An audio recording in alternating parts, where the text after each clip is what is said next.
በይገባኛል ውዝግብ በአስተዳደር ለውጦችና በሰላም እጦት እየተፈተኑ ያሉ የራያ አካባቢ ነዋሪዎች በትግራይና በአማራ ክልል የይገባኛል ጥያቄ ከሚነሳባቸው አካባቢዎች አንዱ የሆነው ራያ አካባቢ ነዋሪዎች በየጊዜው በሚለዋወጥ አስተዳደርና በሚከሰት ግጭት ምክንያት ሰላማዊና የተረጋጋ ሕይወት ከራቃቸው ዓመታት ተቆጥረዋል። የሰሜኑን ደም አፋሳሽ ጦርነት ተከትሎ በአማራ ክልል ስር የገባው አካባቢያዊ ጊዜ በኋላ አንዴ በትግራይ ጊዜያዊ አስተዳደር፣ ሌላ ጊዜ በአማራ ክልል ከዚያም በፌዴራል ኮማንድ ፖስት ስር ሲተዳደር ነበር። በዚህ ምክንያት የትራንስፖርት ትምህርትና ሌሎች መንግስት ማህበራዊ አገልግሎት ወጥነት በሌላውና በተቆራረጠ መልኩ ሲሰጡ ቆይተዋል። ባለፈው ሳምንት ጥር 22 2018 ዓ.ም በአካባቢው ተሰማርቶ የጸጥታ ሁኔታን ሲያስከብር የነበረው መከላከያ ሰራዊትና ፌዴራል ፖሊስ ለቆ ከወጣ በኋላ አካባቢው በሰሜኑ ጦርነት ወቅት ፌዴራል መንግስቱ ጋር ሲዋጉ በነበሩት የትግራይ ኃይሎች ስር ገብቷል። በዚህም በ10 ሺህ የሚቆጠር በተለይ የአማራ ተወላጅ የሆኑ ነዋሪዎች ወደ አጎራባች አካባቢዎች መፈናቀላቸው ተፈናቃዮችና ባለስልጣናት ለቢቢሲ ተናግረዋል። የሰሜን ጦርነት ከተቀሰቀሰ በኋላ በተፈጠሩ ግጭቶች እና አለመረጋጋቶች ምክንያት የአካባቢው ነዋሪዎች ከ4 ጊዜ በላይ ለመፈናቀል ተዳርገዋል።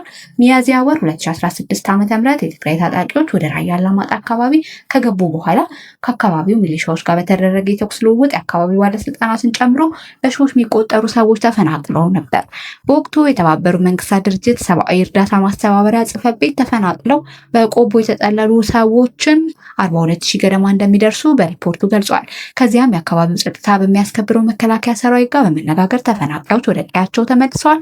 ሰራዊቱ በጸለምት አካባቢ ግጭት ውስጥ ገብተው ነበር።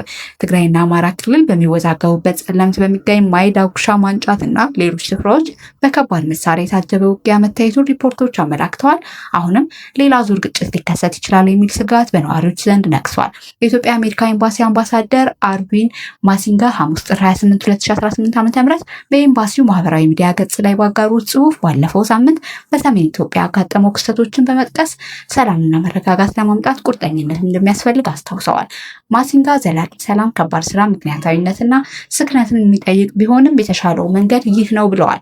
በትግራይ በኩል ደቡብ ትግራይ በሚል ስያሜ የሚጠራው የራያ አካባቢ የይገባኛል ጥያቄ የሚነሳባቸው አካባቢዎች ኦፍላና ዛታ ወረዳዎች፣ ኮረም ከተማ፣ አላማጣ ከተማ፣ ራያ አላማጣ ወረዳና ራያ ባላ ወረዳ ናቸው። ፌዴራል መንግስት አወዛጋቢ ቦታዎች በዘላቂነት ለመፍታት በህገ መንግስቱ መሰረት ህዝበ ውሳኔ እንዲደረግ ከሁለቱ ክልሎች ጋር መግባባት ላይ ተደርሶ እንደነበር ከዚህ ቀደም መገለጹ የሚታወስ ሲሆን እነዚህ አካባቢዎች ህዝቡ በሚመርጠው አስተዳደር እንደሚተዳደሩ በተደጋጋሚ ገልጿል። ጠቅላይ ሚኒስትር አብይ አህመድ ጥር 26 2018 ዓ.ም በህዝብ ተወካዮች ውስጥ በሰጡት ማብራሪያ ወቅት አወዛጋቢ የሚሆኑ አካባቢዎችን ጉዳይ አንስተዋል። በዚህም ማብራሪያቸው ወልቃይትን ብቻ በስም ጠቅሰው ያነሱ ሲሆን ውዝግቦች በህዝብ ውሳኔ እንዲፈቱ የፌዴራል መንግስት ፍላጎት እንደሆነ አጽንኦት ሰጥቷል። ይህ መረጃ የቢቢሲ ነው።